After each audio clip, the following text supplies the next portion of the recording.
Good morning, नमस्कार। 6वीं जमात के विद्यार्थियों, अज की पंजाबी क्लास विच तुहाडा सारिਆਂ ਦਾ स्वागत है। विद्यार्थियों, अज आपां इकली पाठमाला विचों पाठ नंबर 5 महात्मा दा मंत्र की दोहराई करांगे। पहला आपां ये कर चुके हाँ, अज सिर्फ इसकी दोहराई करनी है। पाठ में तुसीं चंगी तरह सुनोगे और खुद ही पढ़ोगे। जो भी पेपर आएगा ओनली अभ्यास काम विचों नहीं आएगा, पेपर पूरे पाठ विचों आएगा। ठीक है बच्चे। हुण सारे इकली पाठमाला विचों पेज नंबर 27 महात्मा दा मंत्र खोलो। इस कहानी विच लेखक ने आलसी बंदियां नूं महात्मावां दे मंत्रां दा सहारा लैंदे दस्सिया है, परंतु जदों कोई नेक महात्मा उन्हां नूं मेहनत दा मंत्र समझाउंदा है तां वो समझ जाते हैं। उही आलसी बंदे अपनी मेहनत के सिर ते पिंड के तकड़े जिमींदार बन जाते हैं। एक समय की गल है कि एक पिंड विच 4 भरा रहिंदे सन।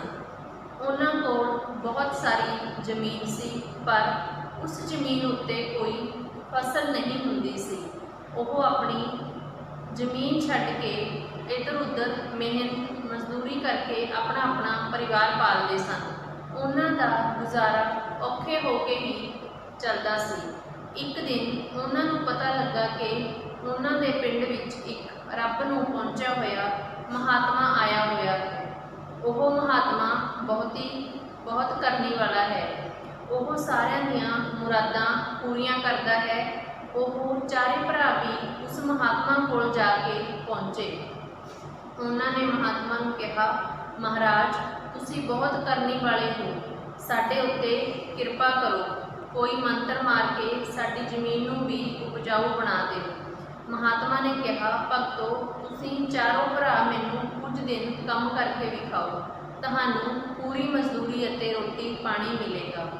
वो चारों भरा महात्मा का कहना मन के उस कोल काम करने लई तैयार हो गए। उन्होंने 5-7 दिन काम किया। महात्मा उन्हों का काम देख के बहुत खुश होया। उसने उन्होंने प्रश्न किया, वीरो यह दसो कि तुसी अपनी जमीन ते इकट्ठे होके काम करते हो जां फिर अड-अड। उन्होंने विचों एक भरा ने उत्तर दिता, महाराज असीं चारों भरावां ने जमीन वंडी हुई है, असीं अपने अपने हिस्से से काम करते हैं। महात्मा ने उन्होंने कहा, भगतो की तुसी मैनू अपनी जमीन ते लैके जा सकते हो। वो महात्मा नूं अपनी जमीन ते लै गए। महात्मा ने जमीन वेख के कहा, भगतो मैं तुहाडी जमीन वेख लई है, मैं रेत विच मेघ मारन लई तैयार हाँ। कल नूं तुसी चारों भरा अपनी अपनी कही लैके मेरे कोल पहुँच जाना, मैं तुहाडियां कहियां मंत्र देंगा। तुसी चारों भरा इकट्ठे होके कहियां चलाउणा, मेहनत करने विच कोई कसर ना छड्डणी, तुसी अकना ते थकना भी नहीं। उस तो बाद मैं दसांगा कि फिर तुसी की करना है। महात्मा दीयां गल्लां सुन के उन्हां चारों भरावां विच उत्साह आ गया। उन्हां विच एक पैदा हो गया। वो मेर तेर वाली गल भुल गए। वो अपनियां कहियां महात्मा कोल लै गए। महात्मा ने उन्हां दीयां कहियां मंत्र दित्तियां। वो मंत्रियां हुईयां कहियां लैके अपनी जमीन ते पहुँच गए। उन्होंने अपने नाल अपने अपने परिवार भी लै लए। उन्हां सारियां ने रल के खूब पसीना बहाया। कुछ ही दिन विच जमीन की दशा अते दिशा बदल गई। महात्मा ने कुछ दिनों बाद उन्हां दी जमीन वेखी। महात्मा ने उन्होंने कहा, भगतो हुण परमात्मा अगे अरदास करो कि मीह वर जाए। उन्हां चारों भरावां ने परमात्मा अगे मीह वराउण लई अरदास की। मीह वर गया। उन्होंने इकट्ठे होके फसल भी बीज दी।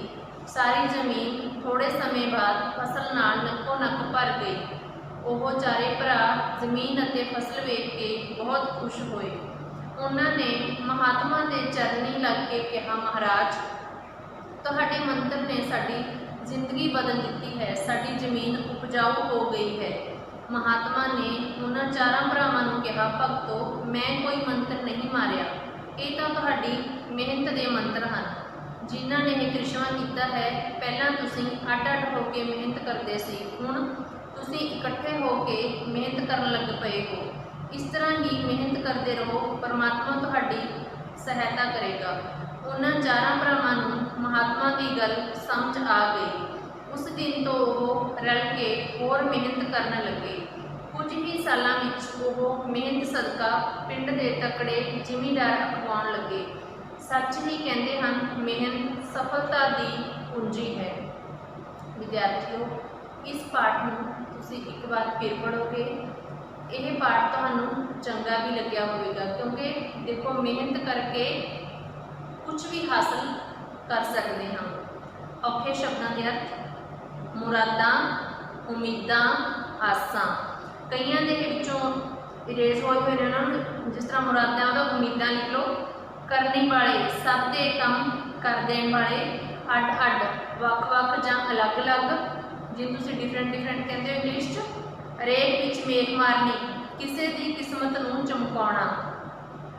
ਉਤਸ਼ਾਹ, ਹੌਸਲਾ, ਮੰਤਰ ਦੇਣਾ, ਮੰਤਰ ਪੜ੍ਹ ਕੇ ਠਾਕ ਦੇਣਾ। ਅੱਗੇ ਦਸ਼ਾ ਹੈ ਜੋ ਜਾਂ ਦਿਸ਼ਾ ਹੈ, ਇਹਨੂੰ ਹਾਲਤ। ਨੱਕੋ ਨੱਕ ਭਰ ਜਾਣਾ, ਭਰਪੂਰ ਹੋਣਾ, ਉਪਜਾਊ, ਪੈਦਾਵਾਰ, ਯੋਗ। ਉਸ ਤੋਂ ਬਾਅਦ ਹੈ ਬਹੁਵਿਕਲਪੀ ਪ੍ਰਸ਼ਨ। ਬਹੁਵਿਕਲਪੀ ਪ੍ਰਸ਼ਨ याद करोगे। उस तो बाद जब ਤੁਹਾਨੂੰ ਇਹ पूरा पाठ समझ आ गया तो ये कोई क्वेश्चन नहीं रहेगा कि यह जवानी प्रश्न है या लिखती प्रश्न है, किहड़ा प्रश्न करना है या किहड़ा नहीं। पाठ के पूरे विचों कितों भी प्रश्न पूछा जा सकता है, इसलिए तुसी पाठ भी अच्छी तरह पढ़ोगे और सुनोगे। उस तो बाद किताबी काम जो करवाया गया है उसनों भी चंगी तरह याद करोगे।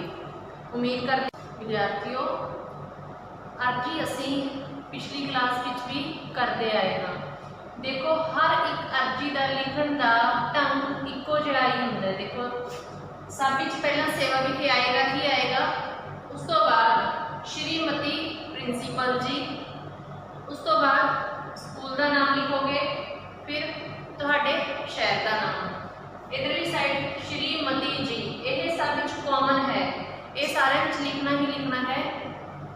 तुसी ये नहीं कहोगे कि सानू जरूरी काम की अर्जी करवाई है या बीमारी की करवाई है, यह ही आएगी। कोई भी टॉपिक आ सकता है, सिर्फ थोनू अर्जी लिखण का ढंग पता होना चाहिए। ठीक है, अर्जी लिखण का ढंग पता चल गया तो तुसी कोई भी अर्जी लिख सकते हो। सारी अर्जियां का सिर्फ लिखण का ढंग इक्को जिहा है, ये देखना होंदा है कि असीं अर्जी लिखनी किहनूं है। स्कूल टाइम के विच असीं स्कूल 'च अर्जी लिखनी हुंदी है ना, तां की रूल है, सब तो पहला सेवा लिखे लिखोगे, उस तो बाद श्रीमती प्रिंसीपल जी, अपने स्कूल का नाम लिखोगे, फिर शहर, उस तो बाद श्रीमती जी। प्रिंसीपल मैम है तो श्रीमती आया तो इत्थे भी श्रीमती आएगा, जेकर इत्थे श्रीमान होंदा तो इत्थे भी श्रीमान आएगा। ठीक है बच्चे, इत्थे तक सारा का किसी कोई भी अर्जी लिखनी है, मतलब असीं स्कूल दे विच जरूरी की लिखनी है, बीमारी की लिखनी है, फीस माफी की लिखनी है, जुर्माना माफी की लिखनी है, सैक्शन बदलने की लिखनी है।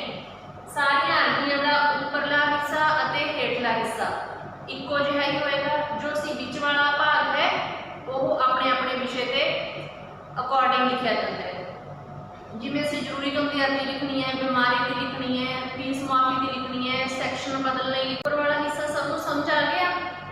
अगे श्रीमती जी तक का समझ लिया सारे उपरला हिस्सा। उस तो बाद है जो विच वाला भाग है, बेनती है कि, इत्थे तक सब दा सेम रहेगा। उस तो बाद जो ये दो लाइनां हैं, यह तुहाडे विषय के उत्ते डिपेंड करेगा। तुहाडा विषय जो भी है, जरूरी काम की अर्जी का विषय दिता गया तो तुसीं जरूरी काम लई लिखोगे। बेनती है कि मैनूं घर विच जरूरी काम हो गया है, इसलिए मैं स्कूल विच हाज़र नहीं हो सकता।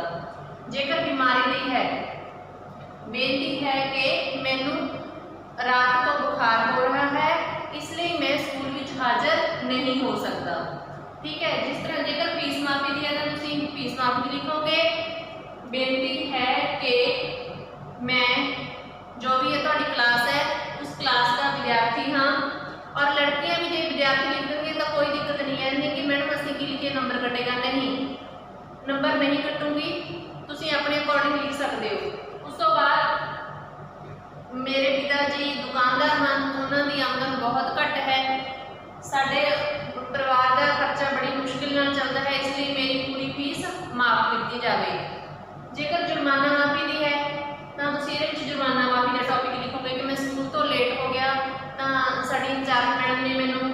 10 रुपए 20 रुपए जो भी जुर्माना कर दिता, मैं जुर्माना नहीं भर सकता, कृपा करके मैनू मेरा जुर्माना माफ किया जाए। ठीक है बच्चे। उस तो बाद इत्थे तक वो खत्म हो जाएगा। उस तो बाद आप जी दा आग्याकारी, यह हेठला हिस्सा उपरला हिस्सा और हेठला हिस्सा सारियां अर्जियां दे विच इक्को जिहा ही रहेगा। देखो आप जी दा आग्याकारी, आग्याकारी के बाद इत्थे कॉमा आएगा। कॉमा डंडी का खास ध्यान रखना है, कॉमा डंडी नाल भी नंबर कटणगे जो नहीं लगाउणगे। आप जी दा आग्याकारी, उस तो बाद अपना नाम लिखोगे, जमात लिखोगे। तो इधरली साइड तुसीं मिति लिखोगे। मिति पंजाबी विच कहते हैं जिसनूं तुसीं इंग्लिश विच डेट कहते हो। ठीक है, मिति लिखे समझ गए। उपरला हिस्सा समझ आ गया, सब इक्को जिहा रहूगा, हेठला हिस्सा सब इक्को जिहा रहूगा। और जो बीच वाला भाग है ये तुहाडे टॉपिक ते डिपेंड करेगा कि तुहानूं किहड़ा टॉपिक दिता जाता है। जरूरी नहीं मैंने जरूरी काम की अर्जी लिखाई है वो ही आएगी, या मैंने बीमारी की लिखाई है वो ही आएगी। जो अर्जी नहीं लिखाई उस तो अलग आएगी। सिर्फ तुहानूं लिखना आना चाहिए है। कोई भी विषय दिता जाएगा, यह नहीं जो करवाया गया है वो ही आएगा। तुहानूं लिखण दा ढंग पता होना चाहिए है। समझ गए बच्चे? ऊपर वाला हिस्सा सबनूं समझ आ गया। अगे श्रीमती जी तक का समझ लिया सारे उपरला हिस्सा। उस तो बाद है जो बीच वाला भाग है, बेनती है कि इत्थे तक सब दा सेम रहेगा। उस तो बाद जो ये दो लाइनां हैं यह तुहाडे विषय के उत्ते डिपेंड करेगा। तुहाडा विषय जो भी है, जरूरी काम की अर्जी का विषय दिता गया तो तुसीं जरूरी काम लई लिखोगे। बेनती है कि मैनूं घर विच जरूरी काम हो गया है, इसलिए मैं स्कूल विच हाज़र नहीं हो सकता। जेकर बीमारी नहीं है, बेनती है कि मैनूं रात तो बुखार हो रहा है, इसलिए मैं स्कूल विच हाज़र नहीं हो सकता। ठीक है। जिस तरह जेकर फीस माफी दी है तो तुसीं फीस माफी लिखोगे। बेनती है कि मैं जो भी है तुहाडी क्लास है उस क्लास का विद्यार्थी हाँ। और लड़कियां भी जो विद्यार्थी लिख देंगे तो कोई दिक्कत नहीं है, नहीं कि मैडम असं की लिखिए नंबर कटेगा, नहीं नंबर नहीं कटूंगी, तुसीं अपने अकॉर्डिंग लिख सकते हो। उस तो बाद मेरे पिताजी दुकानदार हैं, उन्होंने आमदन बहुत घट है, साडे परिवार का खर्चा बड़ी मुश्किल नाल चलता है, इसलिए मेरी पूरी फीस माफ की जाए। जेकर जुर्माना माफी दी है तो तुसीं इहदे विच जुर्माना माफी का टॉपिक लिखोगे कि मैं स्कूल तो लेट हो गया तो साडी इंचार्ज मैडम ने मैनूं 10 रुपए 20 रुपए जो भी जुर्माना कर दिता, मैं जुर्माना नहीं भर सकता, कृपा करके मैनूं मेरा जुर्माना माफ किया जाए। ठीक है बच्चे। उस तो बाद इत्थे तक वो खत्म हो जाएगा। उस तो बाद आप जी दा आग्याकारी, यह हेठला हिस्सा उपरला हिस्सा और हेठला हिस्सा सारियां अर्जियां दे विच इक्को जिहा ही रहेगा। देखो आप जी दा आग्याकारी, आग्याकारी के बाद इत्थे कॉमा आएगा। कॉमा डंडी का खास ध्यान रखना है, कॉमा डंडी नाल भी नंबर कटणगे जो नहीं लगाउणगे। आप जी दा आग्याकारी, उस तो बाद अपना नाम लिखोगे, जमात लिखोगे। तो इधरली साइड तुसीं मिति लिखोगे। मिति पंजाबी विच कहते हैं जिसनूं तुसीं इंग्लिश विच डेट कहते हो। ठीक है, मिति लिखे समझ गए। उपरला हिस्सा समझ आ गया, सब इक्को जिहा रहूगा, हेठला हिस्सा सब इक्को जिहा रहूगा। और जो बीच वाला भाग है ये तुहाडे टॉपिक ते डिपेंड करेगा कि तुहानूं किहड़ा टॉपिक दिता जाता है। जरूरी नहीं मैंने जरूरी काम की अर्जी लिखाई है वो ही आएगी, या मैंने बीमारी की लिखाई है वो ही आएगी। जो अर्जी नहीं लिखाई उस तो अलग आएगी। सिर्फ तुहानूं लिखना आना चाहिए है। कोई भी विषय दिता